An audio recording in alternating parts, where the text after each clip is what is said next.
43% of our respondents said that parents were the most challenging relationships, which was by far the most selected one. And honestly, that's not quite surprising.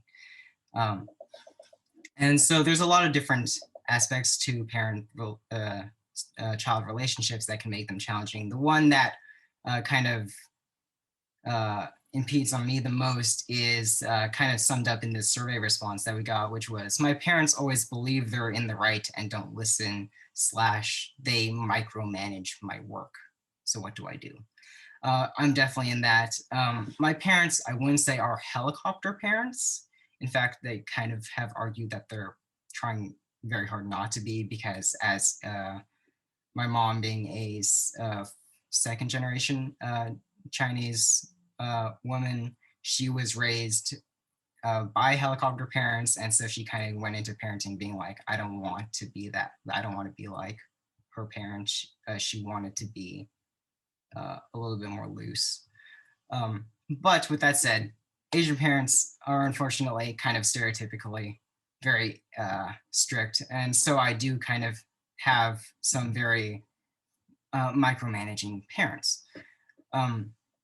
Especially in the last few years of my life, as I've been transitioning through high school and preparing for college, they've been heavily involved in everything that I've done along the way, right? Making sure I get the right tutoring for like SATs, or making sure I'm signing up for the right classes, or making sure I'm doing something now that will help me in the future, right?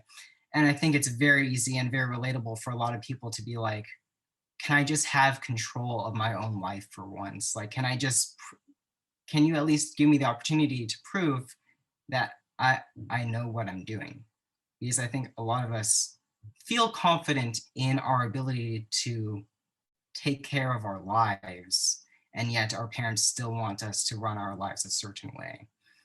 And I want to just say, you're not going to get your way.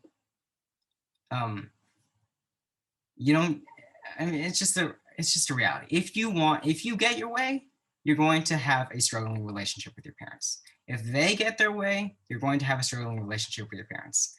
When it comes to trying to balance between what you want to do with your life and what your parents want you to do with your life, it's all about compromise. You got to find the places where you can say, okay, fine, I'll do this, but if only I can do this as well, right? Find the places where you can say, this is why I want to do this, and this is why this is important to me. Even if you don't see it that way, at least recognize how important it is to me. Because the reality is that whether or not your parents are micromanaging your life, they do it for good reason, right? They love you and they want to make sure that you're on the right path from their point of view. And you, as yourself, do believe that you're on the right path from your point of view. You just gotta find the places in between, right? Either way, I mean, because the reality is, yeah, your parents definitely know more about life than you do, and they probably have some good tips, but at the same time, it's still your life to take control over. But as a child right now, living under them in the household, it's kind of your job to not only find your own path, but learn from them, right? And find what works with you. I think that arguments with parents can so easily evolve into like who's right and who's wrong, and like I believe that like it's possible for them to be valid in what they're saying while you are also valid in what you're saying. Like it doesn't mean that like them being valid discounts your validity, if that makes sense. And kind of similarly, the emotional response that comes with these kinds of arguments are also valid. Whatever it is that you're experiencing and how, I don't know, the frustration or feeling dismissed or invalidated or whatever, like that's all very real. And because they're right or because you're right, that doesn't like make that go away. So just kind of being aware of that and allowing yourself to kind of sit with that, rather than just because if you feel wrong or you feel right, like that doesn't mean that what you're feeling isn't real.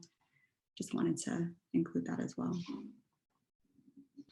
Yeah, I think a lot of us have had those conversations that just devolve into yelling matches at each other. And then at that point, no one is even listening to each other. They're just trying to prove that they're right. Right. And I think, unfortunately, in my household, that kind of happens a lot. And you can't change anything about what the other person is doing.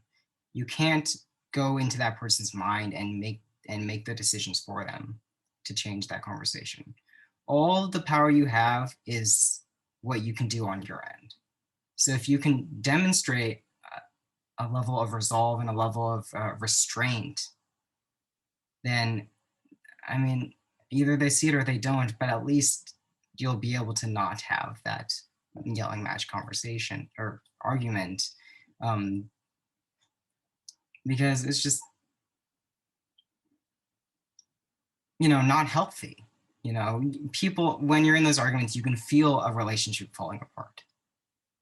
Yeah, and it's not fun, I guess we'll just say. So yeah, I mean, you can't change anything about them, but you can change the way you act. And sometimes that might be enough.